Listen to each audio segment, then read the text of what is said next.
Somewhere in northern France, late September 1944, the autumn rain had turned the unpaved supply road into a river of mud that swallowed vehicles whole. Oberleutnant Klaus Weber watched from the command post as another Opel Blitz 3-ton truck slid sideways into the ditch, its rear wheels spinning uselessly, spewing brown water across the road. The driver climbed out, cursing, joining the line of stranded vehicles stretching back toward the Seine. If you're enjoying this deep dive into the story, hit the subscribe button and let us know in the comments from where in the world you are watching from today. Weber had commanded supply convoys for the Wehrmacht since 1941. He'd seen trucks break down in the Russian mud, freeze solid in the Ukrainian winter, and burn under Allied air attacks in Italy. But what he witnessed next would alter his understanding of the war more profoundly than any battle. An American convoy appeared on the parallel road, the one the retreating Wehrmacht had been forced to abandon 3 weeks earlier. Weber raised his binoculars. GMC trucks, dozens of them, painted olive drab with white, stars on their hoods. They were captured vehicles, now pressed into German service with hasty Balkenkreuz markings painted over the American insignia. But they weren't sliding into ditches. They weren't stopping. Through his field glasses, Weber counted 23 trucks rolling past his position without a single breakdown, moving through mud that had immobilized his entire column. The driver of the lead vehicle was a Gefreiter from a motorized infantry unit, recently reassigned to logistics after his unit had been decimated at Falaise. The young soldier handled the American truck with visible confidence, maintaining steady speed where Opel drivers had to nurse their vehicles through every meter of bad road. Weber had been told in countless Wehrmacht technical briefings that German engineering represented the pinnacle of military vehicle design. The Opel Blitz, after all, was the product of careful German planning, built in the modern Brandenburg plant that had once been the pride of German industrial mobilization. Its 6-cylinder engine produced 73.5 horsepower. Its rated payload was 3 tons, a full metric ton more than the American truck's 2.5 tons. On paper, the Opel Blitz should have been superior, but paper specifications couldn't explain what Weber was watching. The date matters because by September 1944, the illusion of German material superiority had begun to fracture. The massive Soviet offensives of the summer had destroyed Army Group Center in Operation Bagration. The Western Allies had broken out of Normandy and were racing across France. And in the mundane reality of supply columns struggling through autumn rain, German logistics officers were confronting a truth their high command had been reluctant to acknowledge. American industrial capacity wasn't merely abundant. It represented a fundamentally different approach to mechanized warfare. The story of how German military personnel discovered this truth doesn't begin with dramatic battlefield encounters or captured intelligence documents. It begins with trucks, specifically with a vehicle the Americans called the GMC CCKW, known colloquially to Allied soldiers as the Jimmy or Deuce and a Half. Between 1941 and 1945, General Motors produced approximately 562,000 of these trucks from standardized designs. The Wehrmacht, by comparison, had produced roughly 130,000 Opel Blitz trucks of all variants during the same period, despite Opel being Germany's largest truck manufacturer, and despite the Opel Blitz entering production years earlier in 1937. But Weber wasn't thinking about production statistics as he watched the American trucks disappear toward the front. He was thinking about the 6 Opel Blitz trucks in his column that would require a full day of maintenance before they could move again. He was thinking about the constant shortage of replacement parts that meant cannibalizing one truck to keep 3 others running. And he was thinking about something his Soviet counterpart had told him during a brief prisoner exchange in 1943, words that had seemed like propaganda at the time. "Wait until you see how many trucks the Americans have," the Soviet officer had said. "Then you'll understand why Germany cannot win this war." The German army's relationship with its trucks revealed fundamental assumptions about modern warfare. Since the 1930s, Wehrmacht doctrine had emphasized the decisive importance of armored spearheads and mechanized infantry. The famous Blitzkrieg campaigns in Poland and France had showcased the devastating effectiveness of concentrated tank formations supported by motorized troops. German propaganda films showed endless columns of military vehicles, creating the impression of a fully mechanized military force. But these images concealed a more complex reality. In 1944, approximately 85% of the Wehrmacht was not motorized. The German army employed more than 2.8 million horses throughout the war for logistics and transport. While panzer divisions pushed forward with tanks and half-tracks, the vast majority of German infantry divisions relied on horse-drawn wagons to move their supplies. This wasn't a temporary expedient or a result of wartime shortages. It reflected deliberate choices made in the 1930s about how to allocate Germany's limited industrial resources. The German High Command had decided to concentrate mechanization at the tip of the spear, accepting that the shaft would remain dependent on traditional transport methods. The Opel Blitz represented Germany's best effort to bridge this gap. Designed in the early 1930s and refined throughout the decade, the Blitz was a solid, reliable commercial truck adapted for military use. Its designation, Blitz, meaning lightning, suggested speed and modernity. The truck featured a conventional layout with a forward-set engine compartment, an enclosed steel cab, and a rear cargo bed with canvas cover. The standard model operated on a 4-wheel-by-2 configuration, with rear-wheel drive only. This worked adequately on paved roads, but struggled in the mud and snow that characterized much of the Eastern Front. In 1940, Opel introduced the Type A variant, featuring 4-wheel drive and a wheelbase shortened by 15 centimeters to improve off-road performance. This all-wheel drive version, called the Allrad, showed significant improvement in rough terrain. The Wehrmacht eventually received approximately 25,000 of these 4-wheel drive models. But even with this enhancement, the Opel Blitz suffered from a fundamental limitation. It had been designed primarily for European roads, in a nation where military planning assumed relatively short supply lines and access to developed infrastructure. The GMC CCKW, by contrast, embodied a different set of assumptions about military logistics. American military planners in the late 1930s had studied the lessons of World War I, when inadequate transportation had limited offensive operations. They had also benefited from the insights of a young lieutenant named Dwight Eisenhower, who in 1919 had participated in an experimental transcontinental truck convoy across the United States. That grueling journey, covering more than 3,000 miles in 62 days, had convinced Eisenhower and other officers that motor vehicles could revolutionize military mobility, but only if they were reliable enough for sustained long-distance operation. When the U.S. Army Ordnance Corps established requirements for a standard medium truck in 1939 and 1940, they specified a 2.5-ton class vehicle that could operate off-road in all weather conditions. General Motors, already supplying modified commercial trucks, adapted their design into what became the CCKW. The designation itself came from GM factory codes: C for the 1941 design year, C for conventional cab, K for all-wheel drive, W for dual rear axles. All-wheel drive wasn't an optional upgrade on the GMC CCKW, it was standard. Every single truck that rolled off the production lines at GM's Pontiac, Michigan and Louis, Missouri, plants featured 6-wheel drive with a 2-speed transfer case engaging the front axle. This gave the CCKW exceptional off-road capability from the start, eliminating the performance gap that separated the standard Opel Blitz from its more expensive Allrad variant. The CCKW also featured something that would prove crucial in extended operations.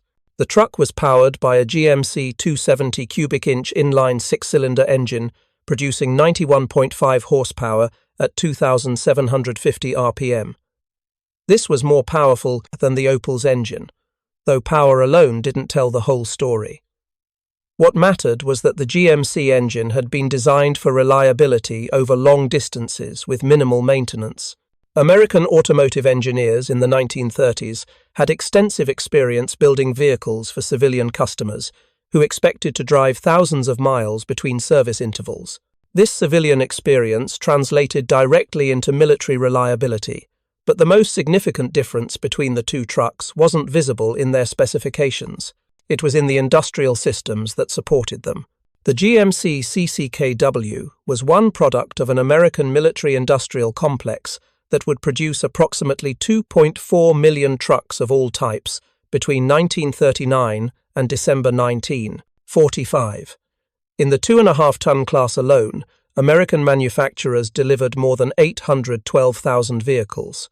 GMC's production of the CCKW represented almost 7% of all American 2.5-ton trucks, and nearly a quarter of total US military truck production during the war. These numbers reflected more than industrial capacity.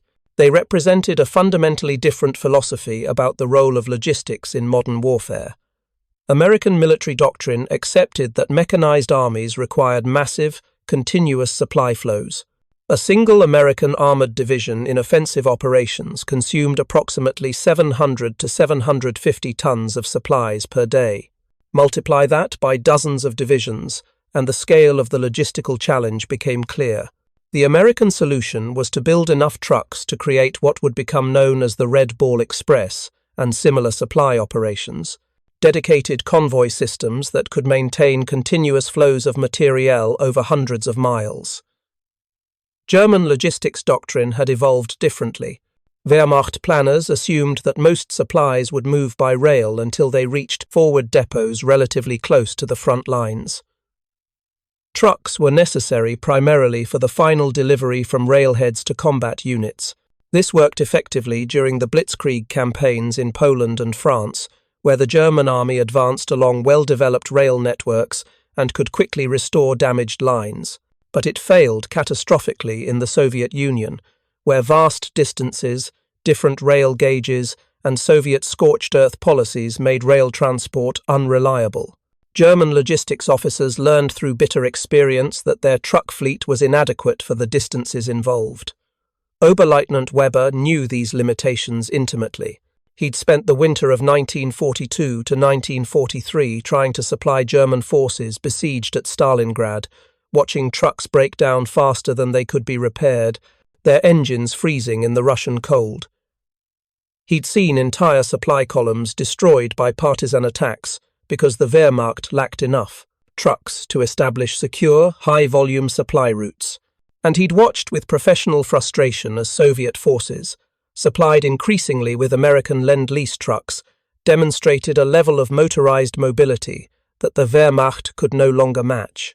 The Lend-Lease program provided the Soviet Union with approximately 395,000 American trucks during the war, predominantly Studebaker and REO models similar in capability to the GMC CCKW. Soviet commanders, initially skeptical of American equipment, quickly recognized the value of these vehicles. Red Army officers conducting post-war assessments concluded that American trucks had been essential to Soviet offensive operations from 1943 onward. The vehicle's reliability meant that Soviet supply columns could maintain the tempo of operations during deep penetrations into German-held territory. German intelligence officers noted this development with concern. Reports from the Eastern Front described Soviet mechanized units advancing with supply columns that no longer broke down at the rates German logistics officers considered normal. Wehrmacht after-action reports from 1943 and 1944 increasingly mentioned encounters with American-type vehicles in Soviet service. Some reports noted that captured American trucks, when pressed into German service, performed better than equivalent German models. But it was in France, after the Allied invasion of Normandy in June 1944, that German military personnel encountered American logistics at full scale. The initial German response to the D-Day landings had been hindered by Allied air superiority, which made daylight movement of supplies extremely dangerous. German trucks travelling to the front faced constant threat from Allied fighter bombers. The Opel Blitz, with its wooden cargo bed and canvas cover, proved highly vulnerable to strafing attacks. Drivers learned to abandon their vehicles at the first sound of aircraft engines, watching from ditches as Allied 50-caliber machine guns shredded their trucks. The Germans adapted, moving supplies primarily at night, but this reduced the volume of supplies they could deliver. Meanwhile, Allied forces were landing thousands of tons of materiel across the Normandy beaches and through captured ports. German reconnaissance units, observing Allied supply operations, reported vehicle concentrations that seemed impossible. How could the Allies have so many trucks? Where were they all coming from? The answer revealed itself gradually as German forces captured or encountered American supply dumps. In late July 1944, following the American breakout from Normandy in Operation Cobra, Wehrmacht units discovered abandoned Allied supply depots. What they found astounded them. Not scattered collections of equipment, but organized stockpiles larger than anything in German military experience. Fuel dumps, containing tens of thousands of jerry cans. Ammunition stocks measured in hundreds of tons. And trucks, dozens of them, sometimes left behind simply because the rapid American advance had moved faster than their ability to drive them all forward. German soldiers examining captured GMC trucks found vehicles that were, in many ways, simpler than their Opel counterparts. The CCKW didn't feature the Opel's 10 forward gears created by its 2-speed transmission system. It used a straightforward 4-speed manual transmission combined with a 2-speed transfer case, giving it effectively 8 forward gears, but with simpler mechanical operation. The cab was often an open design with canvas doors, rather than the Opel's enclosed steel structure. To German eyes trained to appreciate thorough engineering, the GMC seemed almost crude, but this apparent crudeness concealed sophisticated design choices. The open cab reduced production time and shipping height, allowing more trucks to be loaded on transport ships. The standardized parts meant that any GMC could cannibalize components from any other GMC for repairs, and the vehicle's robust construction meant it could be driven hard, day after day, with minimal maintenance. German mechanics, accustomed to the careful maintenance schedules required for Opel trucks, found that American vehicles tolerated abuse that would have disabled German equipment. Lieutenant Heinrich Bauer, a maintenance officer with the 116th Panzer Division, wrote in his diary in August 1944 about examining a captured GMC truck that had been driven through a minefield. The vehicle had taken shrapnel damage to its cargo bed and cab, with one tire blown completely off the rim. Yet when Bauer's mechanics replaced the tire and performed basic maintenance, the engine started on the first attempt. The Americans build their trucks like they build their tanks, Bauer wrote. Not elegant, but seemingly indestructible. Our engineers obsess over making the perfect vehicle. The Americans simply make thousands of vehicles that are good enough. This observation cut to the heart of the philosophical difference. German military procurement had traditionally emphasized quality over quantity, seeking optimal technical solutions even when they were expensive or difficult to mass produce. This approach worked well when producing small numbers of advanced weapons systems, but it created vulnerabilities when applied to items needed in huge quantities, like trucks. The Wehrmacht needed hundreds of thousands of reliable trucks. What it got was a smaller number of trucks that, while well-engineered, couldn't match the scale of need. The Opel Blitz's rated payload of 3 tons compared favorably to the GMC's 2.5-ton rating on paper. But payload ratings told only part of the story.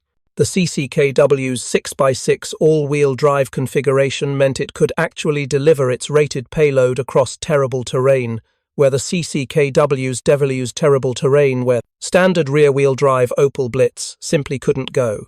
The 4-wheel drive Allrad version of the Opel could match this off-road performance, but those trucks were less common and more expensive. In practical terms, a GMC that could reliably deliver 2.5 tons to the front was worth more than an Opel rated for 3 tons, but stranded in mud 20 kilometers behind the lines. German logistics officers began making unofficial assessments of relative truck performance. These reports, written for internal Wehrmacht use, provide remarkable documentation of German recognition of American material superiority. A September 1944 report from the supply section of the 5th Panzer Army noted that captured American trucks, when available, should be preferentially assigned to critical supply runs because of their superior reliability.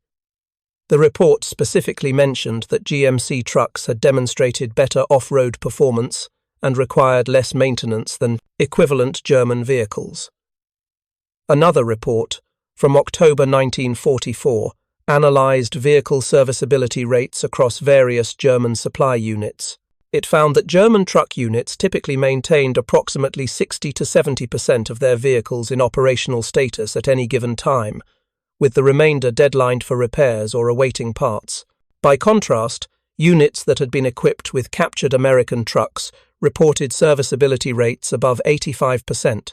The report's author concluded that American vehicles weren't necessarily better engineered than German trucks, but they were engineered differently, optimized for operational reliability rather than theoretical capability.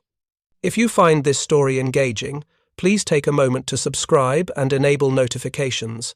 It helps us continue producing in-depth content like this. These assessments remained internal Wehrmacht documents, never intended for propaganda purposes.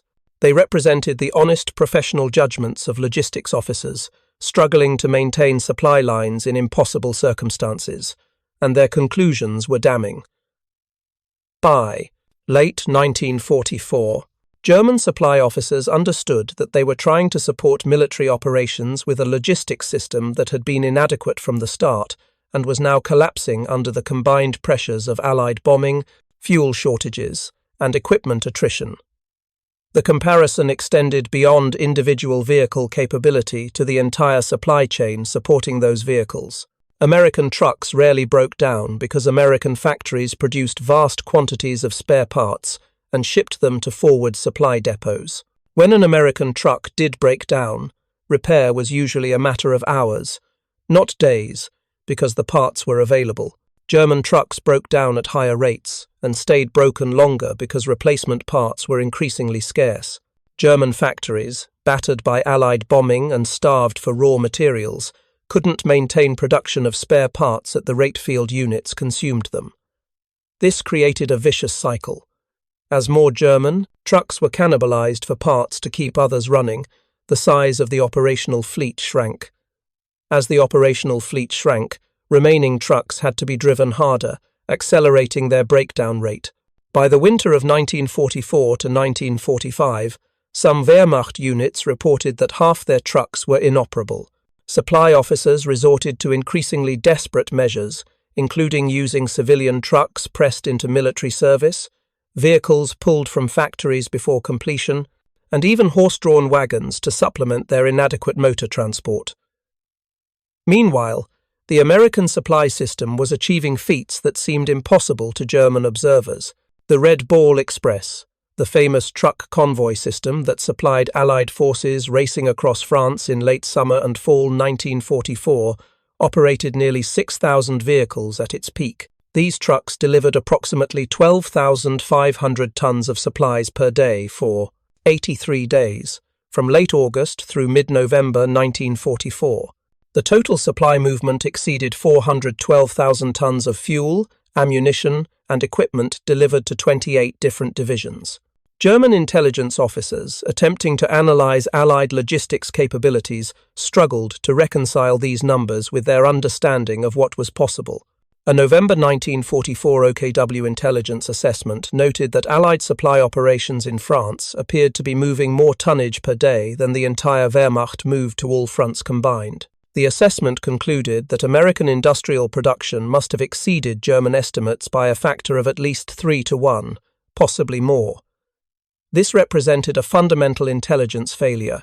German planners had consistently underestimated American industrial capacity, dismissing pre-war American production figures as propaganda or assuming that American factories couldn't transition effectively to military production. The reality was that American automobile manufacturers had spent decades perfecting mass production techniques for the civilian market. Companies like General Motors, Ford, and Chrysler produced millions of civilian vehicles annually before the war.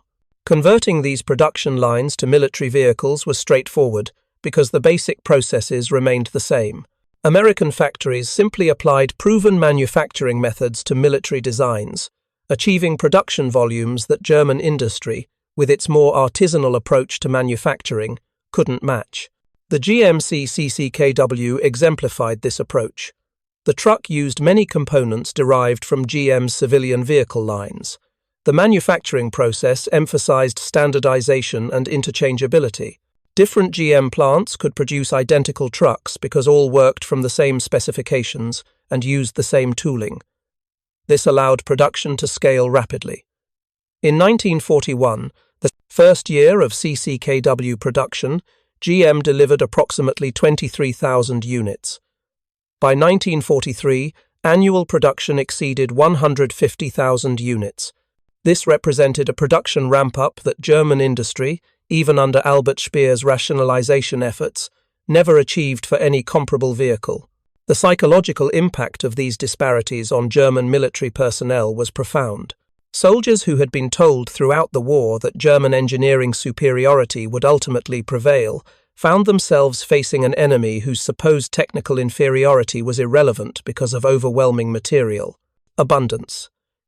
Every captured American supply dump, every convoy of GMC trucks rolling past, every report of Soviet units advancing with American vehicles reinforced the message that Germany was losing the industrial war, regardless of battlefield performance. Oberleutnant Weber, watching those American trucks roll past his stalled column in September 1944, understood what this meant. The Wehrmacht could win individual battles.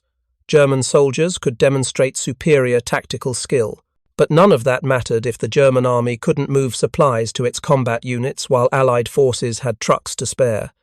The war wouldn't be decided by which nation built the better truck. It would be decided by which nation built enough trucks, and that contest was already over. The specific technical comparison between the GMC CCKW and the Opel Blitz, interesting as it was to military engineers, ultimately mattered less than the broader reality it represented. American factories were producing approximately 10 times as many trucks as German factories, and those American trucks were being used more effectively because they were supported by an integrated logistics system that assumed mechanized armies needed continuous, massive supply flows. German logistics doctrine had assumed something different, and that assumption had proven fatally wrong.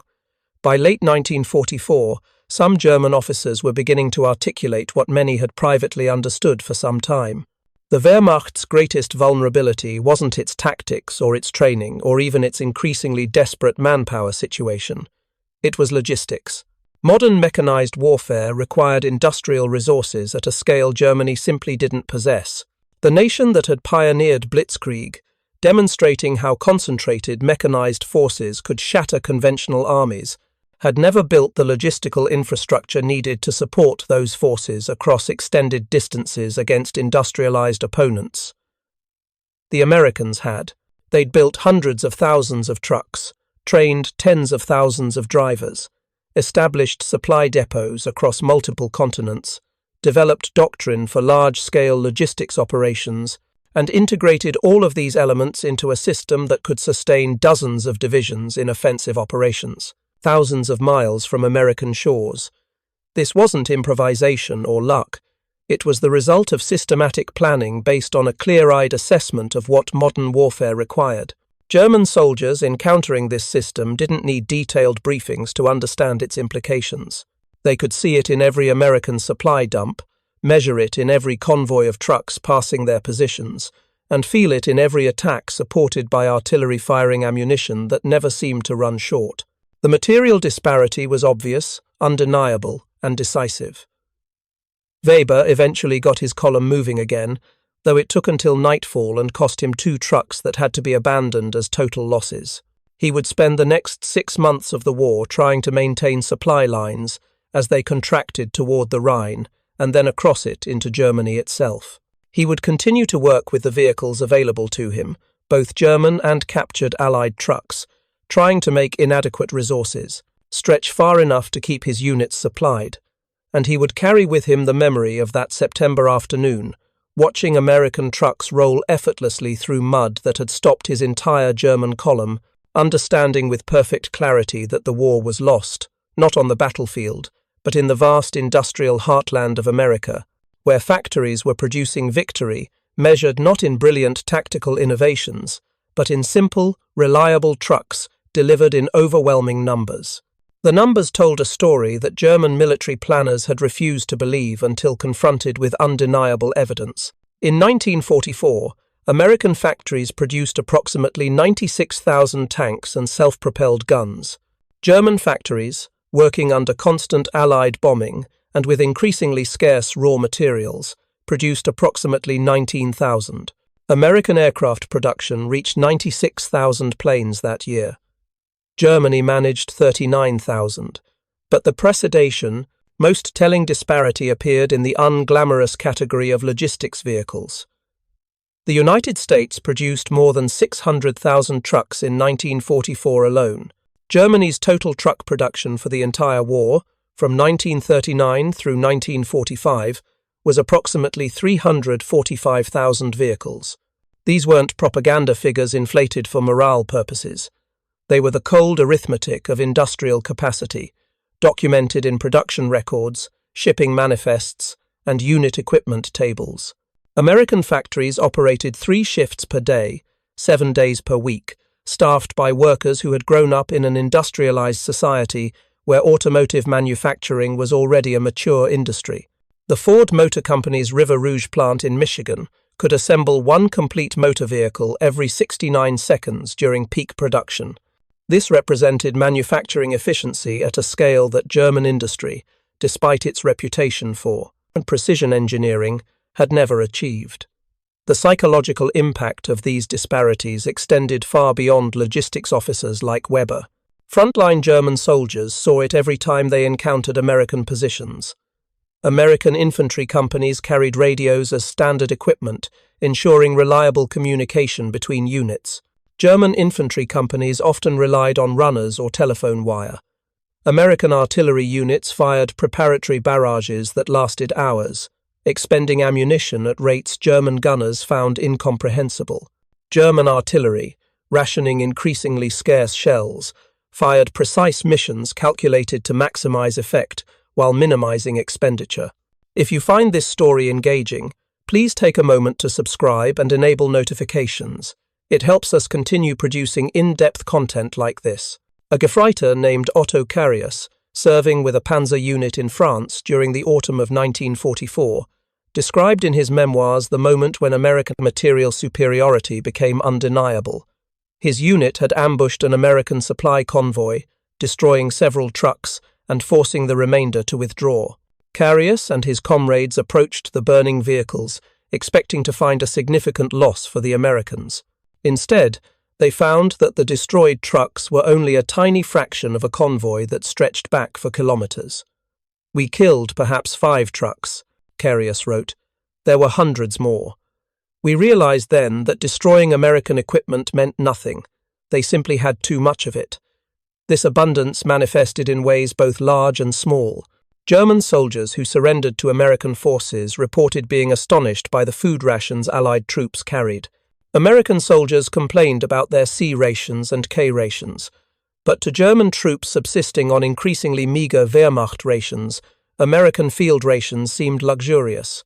Medical supplies told a similar story. American aid stations carried sulfur drugs, and, by late 1944, penicillin in quantities sufficient to treat every wounded soldier. German medical personnel rationed their dwindling stocks of sulfur drugs carefully, knowing that resupply was uncertain. The contrast extended to basic equipment. American soldiers carried standardized gear produced in vast quantities. Boots, uniforms, helmets, webbing, all manufactured to consistent specifications and available in sufficient numbers that replacement was routine. German soldiers, particularly by late in the war, wore whatever they could scrounge. Mix-matched uniforms, captured enemy equipment, and improvised gear became common. This wasn't because German quartermasters were incompetent. It was because German factories couldn't produce enough of everything needed to maintain millions of soldiers in the field across multiple fronts. The American advantage in trucks exemplified a broader industrial philosophy.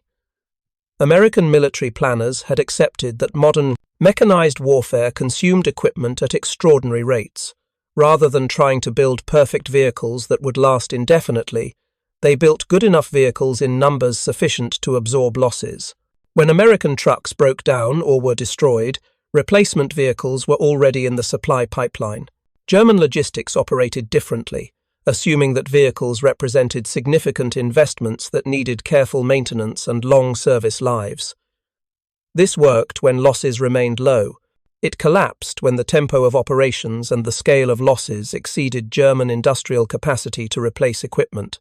By December 1944, Wehrmacht units across all fronts were reporting critical shortages of transport vehicles.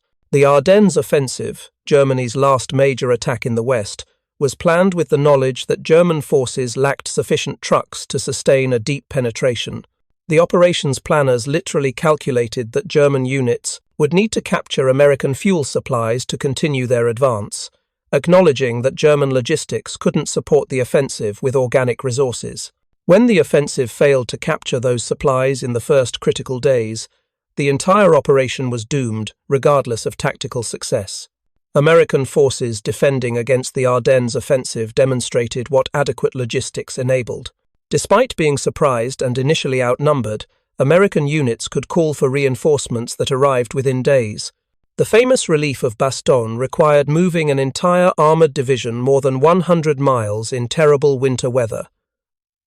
American logistics made this possible. German forces, even when they broke through American lines, found themselves unable to exploit their success because they lacked the fuel to advance and the trucks to bring forward supplies. The final months of the war brought these disparities into sharpest relief. As Allied forces crossed the Saft, Rhine and pushed into Germany itself, Wehrmacht units disintegrated not primarily from combat losses, but from logistical collapse. Units ran out of fuel and ammunition. Trucks broke down and couldn't be repaired. Supply columns were destroyed by Allied air attacks that now operated with complete impunity. German soldiers, often still willing to fight, found themselves unable to do so effectively because they lacked the basic supplies needed for military operations. German civilians witnessed this contrast directly as Allied forces occupied German territory. American truck convoys rolling through German cities demonstrated industrial capacity beyond anything German propaganda had prepared them for. The vehicles were clean, well-maintained, and seemingly inexhaustible in number. Compare this to the ragged German columns retreating eastward, a mixture of worn-out vehicles, horse-drawn carts, and soldiers on foot. The visual contrast made the outcome of the war obvious even to those who had believed until the end in German victory. After the war ended, German military officers participating in Allied debriefings provided remarkably candid assessments of why Germany lost. Many emphasized logistics as a decisive factor. General der Panzertruppen Hasso von Manteuffel, who commanded forces in both the East and West, stated bluntly that American industrial capacity made German defeat inevitable once the United States entered the war. "We could win battles," Manteuffel said, "but we could never win the industrial war. The Americans simply built more of everything than we could destroy." Thank you for watching. For more detailed historical breakdowns, check out the other videos on your screen now and don't forget to subscribe.